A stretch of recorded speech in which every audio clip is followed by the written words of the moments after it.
Eklavya એકેડમીના online platform પર મિત્રો આપ સૌનું સ્વાગત છે. મનોવિજ્ઞાનની જે સિરીઝ ચાલી રહી છે એની અંદરમાં આજે આપણે કેળવણી પાર્ટ 2 જે છે એના વિશે વાત કરવાના છીએ. તો ચાલો વધુ સમય ન બગાડતા ફટાફટ કેળવણી પાર્ટ 2 ઉપરના એમસીક્યુમાં જઈએ. બરાબર છે? ચાલો, સૌથી પહેલો પ્રશ્ન મિત્રો આપણી સામે છે, કેળવણીના ચતુર્સ્તંભો જણાવો. પેલા જો અહીંયા ચતુરમાં અહીંયા આવશે, બરાબર? એટલે જોજો આ રીતે સાચું લખે. ચતુર્સ્તંભો જે છે એ જણાવો. એટલે કે 4 સ્તંભ. ચતુર એટલે કેટલા? 4 સ્તંભો જણાવો. તો કે ભાઈ અહીંયા ઓપ્શન છે આપણી સામે, સહજીવન માટેનું શિક્ષણ, જાણવા માટેનું શિક્ષણ, કે સર્જન માટેનું શિક્ષણ, કે આપેલ તમામ. 1, 2, 3 અને 4.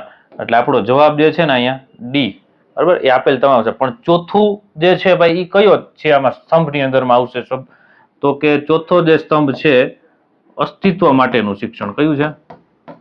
અસ્તિત્વ માટેનું શિક્ષણ. બરાબર, એટલે આ 3 તો આવે જ છે, આ સિવાયનો વધારાનો આપણે આવશે. એટલે આપણો જવાબ છે ડી એ સાચો જવાબ છે. એના પછી નીચેનામાંથી યોગ્ય વિધાન પસંદ કરો. બરાબર, હવે અહીંયા કેળવણીના સંદર્ભમાં વિધાનો આપ્યા છે. શું આપ્યું છે? કેળવણી જે છે એના સંદર્ભમાં જે છે વિધાન આપ્યા છે. હવે કેળવણીના સંદર્ભમાં આમાં કયા વિધાન છે એ આપણે જોવાના છે. બરાબર, તો કે સૌથી પહેલા વ્યક્તિને પરિસ્થિતિ સાથે ઉત્તમ અનુકૂલન સાધનાર બનાવવું કે બનાવવી. બરાબર, વ્યક્તિત્વનો સુસંવાદી વિકાસ કરવો કે વ્યક્તિનું સામાજિક અનુકૂલન સાધી અને સમાજને ઉપયોગી નાગરિક બનાવવો. બરાબર, આ 3 જે છે એમાંથી વિચારો જોઈએ કે આમાંથી શું જવાબ આવશે મિત્રો. બરાબર, તો કે આની અંદરમાં જે છે એ આપણે જવાબની વાત કરીએ તો આપેલ તમામ જે છે એ આપણો છે એ જવાબ આવશે. એટલે કે ડી છે આપણો જવાબ આવશે. બરાબર, હવે આવું શું કામ સાહેબ? તો કે કેળવણી છે વ્યક્તિને પરિસ્થિતિ સાથે ઉત્તમ અનુકૂલન સાધનાર છે બનાવી શકે છે. પછી અહીંયા આપણે વિદ્યાર્થી શબ્દ પણ ઉમેરી શકીએ. ભાઈ વિદ્યાર્થી ના વ્યક્તિત્વનો સુસંવાદી વિકાસ કરી શકાય છે, વ્યક્તિનું સામાજિક અનુકૂલન સાધી અને સમાજને ઉપયોગી નાગરિક બનાવી શકાય છે. હવે એટલા માટે જે છે એ કેળવણી માટેના 3 વિધાનો અહીંયા આપણા સાચા જે છે. એટલે આપણે અહીંયા જે જવાબ આવે છે ડી, એટલે કે આપેલ તમામ જે છે એ જવાબ આવે છે. એના પછીનો એમસીક્યુ જોઈએ મિત્રો.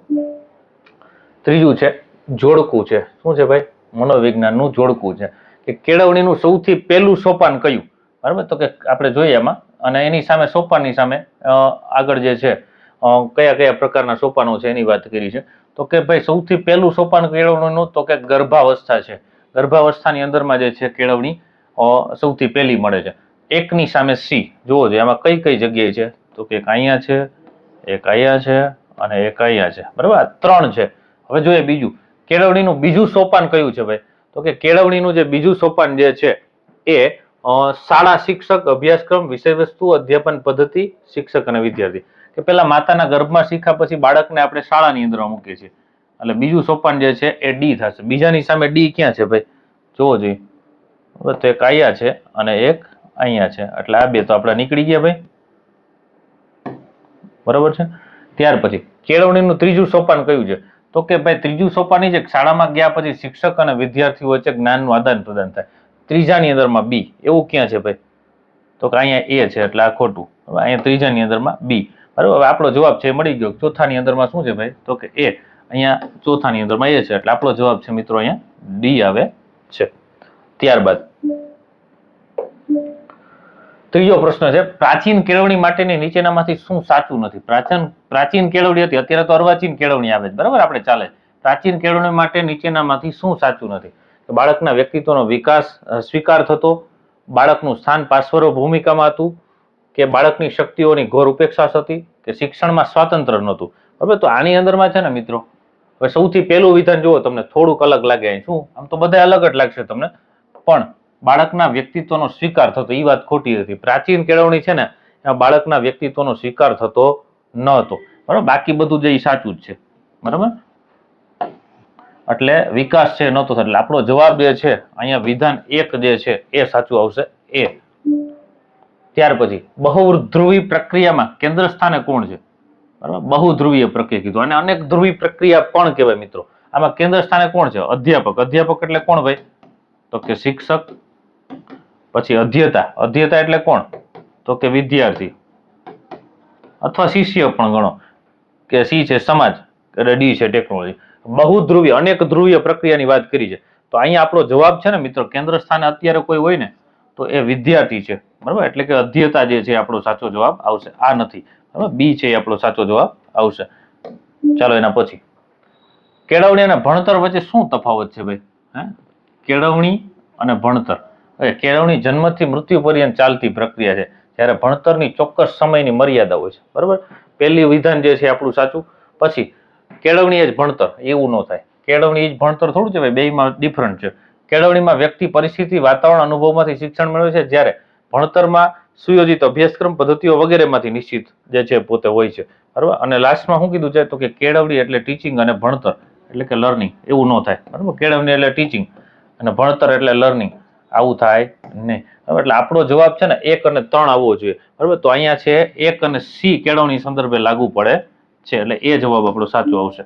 ત્યાર પછી ફ્રોબેલે આપેલ કેળવણીની વ્યાખ્યા કઈ છે? બરાબર. ફ્રોબેલે કેળવણીની કઈ વ્યાખ્યા આપી? હું આજીવન વિદ્યાર્થી રહીશ, કે શાળા એક બગીચો છે, શિક્ષક માળી અને બાળક જે છે એનો છોડ છે, બરાબર.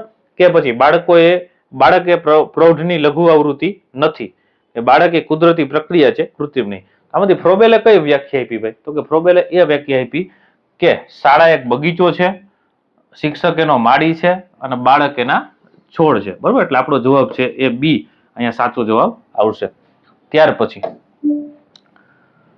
શિક્ષણનું પ્રારંભિક ઉદ્દેશ શું હોવો જોઈએ? કે ભાઈ શિક્ષણ જે છે એનો પ્રારંભિક ઉદ્દેશ શું હોવો જોઈએ? અહીંયા નું છે, ત્યાં નો આવશે ભાઈ. શિક્ષણનો પ્રારંભિક ઉદ્દેશ શું હોવો જોઈએ, કે શું હોવો જોઈએ? તો કે યાદશક્તિ વધારવી, પુસ્તક સમજાવવું, ભાષા શીખવવી, કે પછી મૂલ્યો વિકસાવવા. તો ભાઈ શિક્ષણ એટલા માટે આપવામાં આવે છે કે ખરેખર મૂલ્યો જે છે શીખવવા. અત્યારે આખી વર્તમાન પરિસ્થિતિની અંદર કંઈક અલગ રીતે વ્યાખ્યા આપણે ગણીએ છીએ કે પૈસા કમાવા એટલે એના માટે શિક્ષણ મેળવવું જરૂરી છે, એવું નથી. ખરા અર્થમાં મૂલ્યો વિકસાવવા છે કે મૂલ્યો શીખવવા એ શિક્ષણનો મુખ્ય હેતુ છે. હવે જો તમને આમાં આપણે ફટાફટ એમસીક્યુ જે છે એટલે તમારો વધારે સમય ન બગડે, ફટાફટ વધુમાં વધુ એમસીક્યુ આપણી સાથે તમે મારી સાથે સોલ્વ કરી શકો, બરાબર. એટલે આપણે ફટાફટ લેતા હોય. ચાલો એના પછી બાળક કેન્દ્રિત શિક્ષણનું મુખ્ય લક્ષણ કયું છે?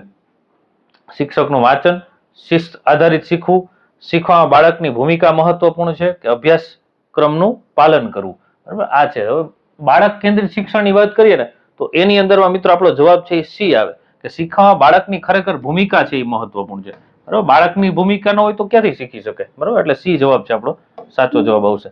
ત્યાર પછી છે તત્વજ્ઞાન એ સૈદ્ધાંતિક બાબત છે, જ્યારે કેળવણી કેવી બાબત છે ભાઈ? તો કે અસિદ્ધાંતિક, અનૈતિકતા વાળી, વ્યવહારુ કે અનિયમિત, બરાબર. તો અહીંયા આપણો જવાબ છે ને મિત્રો એ સી આવશે. કેળવણી એ વ્યવહારુ બાબત છે, બરાબર છે. એના પછી કોના મત મુજબ શિક્ષણ એ અસત્યનું ઓજાર છે? કોના મત મુજબ શિક્ષણ અસત્યનું ઓજાર છે? શ્રી અરવિંદ, રવિન્દ્રનાથ ટાગોર, વિનોબાજી કે પછી ગાંધીજી, બરાબર. ગાંધીજી ની વાત ન આવે અહીંયા, રવિન્દ્રનાથ ટાગોરની પણ નહીં આવે, અરવિંદની પણ. વિનોબાજી જે છે એને કીધું છે સત્યના ઓજારની વાત, બરાબર. એટલે વિનોબાજી જે છે સી આપણો સાચો જવાબ અહીંયા આવશે, બરાબર. જો આ વ્યાખ્યાઓ તો પરીક્ષાની અંદરમાં પૂછાતી જ હોય. ગાંધીજીની પૂછાઈ ગઈ, વિવેકાનંદની પૂછાઈ ગઈ, બરાબર. અલગ અલગ ઘણા બધા જે વ્યક્તિઓ છે, એચ.જી. વેલ્સની પૂછાઈ ગઈ, બરાબર. તો એ વ્યાખ્યાઓ તો પૂછાતી જ હોય, એટલે પણ ખાસ કરવી. જ્હોન ડ્યુએ કયા ધ્રુવને ઉમેરી શિક્ષણ પ્રક્રિયાને ત્રિધ્રુવીય પ્રક્રિયા ગણાવી છે? બરાબર. 2 ધ્રુવ હતા, શિક્ષક અને વિદ્યાર્થી. ત્રીજો ધ્રુવ જે છે એ જ્હોન ડ્યુએ છે એ ઉમેર્યો. હવે ઈ કયો ધ્રુવ છે ઈ આપણે જણાવવાનું છે. શિક્ષક અને વિદ્યાર્થી આ બે તો હતા જ, બરાબર. પર્યાવરણ ઉમેરો કે સમાજ? તો કે ભાઈ એને છે ને પર્યાવરણની, સમાજ જે છે, બરાબર, એ ધ્રુવ છે એડ કર્યો, એટલે આપણો જવાબ છે ડી આવશે મિત્રો. એના પછી સહઅભ્યાસિક પ્રવૃત્તિઓનો સમાવેશ કેળવણીના કયા પરિમાણમાં થાય છે? સહઅભ્યાસિક પ્રવૃત્તિ જે છે, બરાબર, એનો કયા પરિમાણની અંદરમાં છે એ સમાવેશ થાય છે? તો કે પહેલ, પ્રક્રિયા, નિપજ કે ત્રણેય, બરાબર. તો જે સહઅભ્યાસિક પ્રક્રિયાઓ છે ને ભાઈ, પ્રવૃત્તિઓ છે એનો પ્રક્રિયાની અંદરમાં સમાવેશ થશે, બરાબર. જે છે એવી પ્રક્રિયા છે કે વિદ્યાર્થીનું ઘડતર કરે છે, બરાબર. એટલે બી જવાબ આવશે. ત્યાર પછી ગુજરાત વિદ્યાપીઠના સાર્થ જોડણી કોષ મુજબ, જો આ વ્યાખ્યા પણ પૂછાતી હોય કે પૂછાણી હોય, જોડણી કોષ મુજબ નીચેનામાંથી કેળવણીનો અર્થ શું થાય? તો કે ઇલમ, બરાબર, અધ્યાપન, જાણવું કે ખીલવણી, બરાબર. સાર્થ જોડણી કોષની વાત કરીએ ને ગુજરાત વિદ્યાપીઠના સાર્થ જોડણી કોષની અંદરમાં કેળવણીનો અર્થ છે ખીલવણી એવો કીધો છે, બરાબર. હું વિવિધ મતાંતરો દ્વારા જે અલગ અલગ કેળવણીના મતો જે છે આપવામાં આવ્યા હોય છે. ત્યાર પછીનો પ્રશ્ન છે, ઘર, સમાજ અને મિત્ર મંડળમાંથી મળતી કેળવણીને કયા પ્રકારની કેળવણી કહી શકાય? મિત્રો, ઔપચારિક કહી શકાય, અનૌપચારિક કહી શકાય, આજીવન કેળવણી કહી શકાય કે દૂરવર્તી? બરાબર. તો સ્વાભાવિક છે કે ભાઈ જ્યાં ચોક્કસ અભ્યાસક્રમ નિશ્ચિત ન હોય, ચોક્કસ સમય નિશ્ચિત ન હોય, એવી કેળવણી જે છે તો એ અનૌપચારિક કેળવણી કહેવાય. તો અહીંયા કોઈ એવું નિશ્ચિત નથી હોતું. બરાબર. આમાં અનૌપચારિક કેળવણી જે છે આપણો બી ઓપ્શન છે, સાચો જવાબ આવશે. ત્યાર પછી કેળવણીના હેતુઓ સંદર્ભે કયા વિધાન સાચા છે? બરાબર. અહીંયા હેતુ આપ્યા છે આપણને. હવે હેતુઓ સંદર્ભે કયા વિધાન સાચા છે? પેલું વિધાન છે, બાળકોની સુસુપ્ત શક્તિઓનું આવિષ્કરણ અને સંવર્ધન, વિશિષ્ટ ધ્યેય, સમાજની પ્રગતિમાં સહાયક બનવું. બરાબર. તો કે સામાજિક ધ્યેય, વ્યક્તિમાં જ્ઞાનોપાર્જન કરવું. બરાબર. તો વ્યક્તિગત ધ્યેય. હવે અહીં જોઈએ વિધાન 1 સાચું છે, વિધાન 1 અને 2 સાચા છે, કે વિધાન 3 સાચું છે, કે વિધાન 1 અને 3 સાચા છે? બરાબર. હવે જુઓ અહીંયા આપણો જવાબ છે ને મિત્રો, આ સાચું આવશે. શું આવશે? વિધાન 2, સમાજની પ્રગતિમાં સહાયક બનવું. જોવો જોઈએ વિધાન 2 જે છે એ સમાજની પ્રગતિમાં સહાયક બનવું. કેમ કે હવે અહીંયા જુઓ ને તમે તો વિશિષ્ટ ધ્યેય નથી આ. બરાબર. બાળકોની સુસુપ્ત શક્તિઓની એ વ્યક્તિગત ધ્યેય છે, વ્યક્તિગત ધ્યેય છે. જ્યારે આ જે છે ને વ્યક્તિમાં જ્ઞાનોપાર્જન કરવું, આ વિશિષ્ટ ધ્યેય છે. આપણે શું કીધું છે, કયા વિધાન સાચા છે? તો આપણા માટે અહીંયા એક જ વિધાન સાચું રહ્યું, સામાજિક ધ્યેય વાળું. એટલે વિધાન 2 છે, બરાબર, એ સાચું છે. હવે અહીંયા વિધાન 1 સાચું છે, વિધાન 1 અને 2 સાચા છે, વિધાન 3 સાચું છે, કે વિધાન 1 અને 3 સાચા છે? મિત્રો અહીંયા જે છે ને તો આપણું વિધાન 2 સાચા છે, એટલે અહીંયા જે છે એ 2 આવશે. શું આવશે? એટલે આપણો જવાબ છે એ સી જે છે એ સાચો જવાબ છે. ત્યાર પછી વ્યાખ્યા અને સર્જકની કઈ જોડ સાચી નથી? બરાબર. હવે જુઓ વ્યાખ્યા આપી છે ને એની સામે સર્જક આપ્યા છે. બરાબર. તો એમાં કીધું છે કઈ જોડ સાચી નથી. તો અહીંયા કીધું છે પ્રકાશના કિરણો ફેલાવે તે શિક્ષણ. H.G. વેલ્સ. આ વ્યાખ્યા પૂછાઈ ગઈ છે ટેટની એક્ઝામમાં. એટલે એ તો સાચી જ છે. માણસને ચારિત્રવાન અને જગતને ઉપયોગી બનાવે, કૌટિલ્ય વ્યાખ્યા આપી છે, એ પણ સાચી છે. બરાબર. પછી સત્યનું ઓજાર, મુક્તિ, સ્વયં પ્રેરણા, આર્ષ દર્શન હજી નથી, આર્ષ દર્શન આવે એમાં. સારસ નહીં પણ અહીંયા સાહસ આવશે. શું આવશે? સાહસ, નવું સર્જન. બરાબર. તો એમાં સોક્રેટિસ આપ્યું છે, તો અહીંયા સોક્રેટિસ નહીં આવે મિત્રો. આ વ્યાખ્યા જે છે ને સોક્રેટિસે નથી આપી. આ કોણે આપી છે? તો કે વિનોબા ભાવેની વ્યાખ્યા છે. કોની વ્યાખ્યા છે ભાઈ? વિનોબા ભાવે. વિનાયક ભાવેનું પૂરું નામ કોઈને ખબર હોય ને તો એ કોમેન્ટની અંદરમાં છે, તમે તમારે લખજો. બરાબર. એટલે આપણો જવાબ છે ને એ સી આવશે. બરાબર. ડી જોવાની જરૂર હતી કે નવનિર્માણ અને પુનઃનિર્માણની પ્રક્રિયા છે, જહન ડીએ જે છે વ્યાખ્યા આપી છે. હવે અહીંયા જે છે શું છે ભાઈ, સાચી કઈ નથી વ્યાખ્યા? તો કે સી ઓપ્શનની અંદરમાં છે, સોક્રેટિસે નથી આપી આ વ્યાખ્યા, વિનોબા ભાવે આપી છે, એટલે સી જવાબ આવશે. ત્યાર પછી મસ્ત જોડકાવાળો પ્રશ્ન આવ્યો મિત્રો. 1968 ની અંદરમાં અમેરિકાના વિદ્યાર્થીઓ માટે શિક્ષણના 4 વ્યાપક ધ્યેયો જે છે એને સાચા ક્રમમાં ગોઠવવાના છે. બરાબર. હવે જુઓ અહીંયા સૌથી પહેલું જે છે આત્મ સાક્ષાત્કાર, અને એની સામે બીજા આ બધા ધ્યેયો છે, એની સામે આપણે જોડકું ગોઠવવાનું છે ટૂંકમાં. આત્મ સાક્ષાત્કાર, ઉત્પાદન કાર્યમાં કૌશલ્ય, મધુર માનવીય સંબંધો અને સુસંવાદી સંપન્ન એવું વ્યક્તિત્વ. તો આપણે આની અંદરમાં છે જવાબ ગોઠવવાના છે. બરાબર. તો હવે આત્મ સાક્ષાત્કાર છે તો શું આવશે એની સામે? કે ભાઈ એની સામે ત્રીજું આવશે. જોવો જોઈએ આમાં ત્રીજું છે તો કે હા ભાઈ અહીંયા છે, અહીંયા છે, અહીંયા છે અને અહીંયા છે. ઓહો, બધાયમાં. બીજું છે ઉત્પાદન કાર્યની અંદરમાં કૌશલ્ય, તો બીજાની અંદરમાં આવશે ઉત્તમ નાગરિક ઘડતર. બરોબર, કે સારો નાગરિક બનાવો. ઉત્પાદન સારું થશે તો ઓટોમેટિક બધો જ સુધારો થશે. ઉત્તમ નાગરિક બનાવો. બરાબર. એટલે એનું ઘડતર કરવું. એટલે બીજાની અંદરમાં ચોથું કઈ જગ્યાએ આવે છે? તો કે અહીંયા છે, અહીંયા છે, અહીંયા છે, અહીંયા છે. ઓહો ભાઈ. ત્યાર પછી મધુર માનવીય સંબંધો. બરાબર. મધુર માનવીય સંબંધો જે છે તો સી છે, એની સામે શું આવે? તો કે ભાઈ મધુર માનવીય સંબંધો બનાવે તો આપણે સ્વાર્થથી અને સંકુચિત વૃત્તિનો ત્યાગ કરવો પડે. બરાબર. એટલે સી ની સામે 1 આવશે. જોવો જોઈએ સી ની સામે 1 કઈ જગ્યાએ છે? ઓહો, અહીંયા છે, અહીંયા છે, અહીંયા છે અને અહીંયા છે. વાહ ભાઈ વાહ, બહુ જબરજસ્ત પ્રશ્ન છે, એના MCQ સેટ કરેલા. અને સુસંવાદી સંપન્ન એવું વ્યક્તિત્વ. હવે ડી ની સામે શું આવશે સાહેબ? તો કે ડી ની સામે જે છે એ 2 આવશે.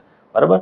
તો કે અહીંયા જોવો જોઈએ ડી ની સામે 2 છે, તો કે હા 1 જ છે અહીંયા ભાઈ. આપણો જવાબ અહીંયા મળે છે. અહીંયા બધેમાં ડી ની સામે 1 છે, 1 છે, 4 છે. બરાબર. તો ડી ની સામે 2 છે. બરાબર. એ આપણો સાચો જવાબ છે.